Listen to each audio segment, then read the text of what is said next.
अल्लाह ने आपके लिए आपकी बेगम बना दी है, इसके अलावा किसी और से फ्री होने की आपको इजाजत नहीं है, चाहे आपको आपकी बेगम अच्छी लगे या बुरी लगे ना।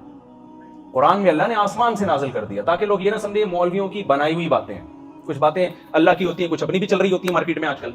क्या ख्याल है? सही कह रहे हो। तो इसी कुछ अहकाम अल्लाह ने ना कुरान में नाजिल कर दिए कि तुम ये ना समझो ये मौलाना साहब अपनी तरफ से बयान कर रहे हैं, वो अपना गुस्सा निकाल रहे हैं किसी के ऊपर। तो मेरे भाई कुछ चीजें ऐसी हैं जो अल्लाह ने मुझे और आपको ऑर्डर की हैं, तो उनमें आपको यहां रहकर अपनी बेगम के अलावा किसी और से फ्री होने की इजाजत नहीं है। फ्री होना है तो गफ्फार भाई से हो जाना, सत्तार भाई से हो जाना, आरिफ भाई से हो जाना, समझते हो?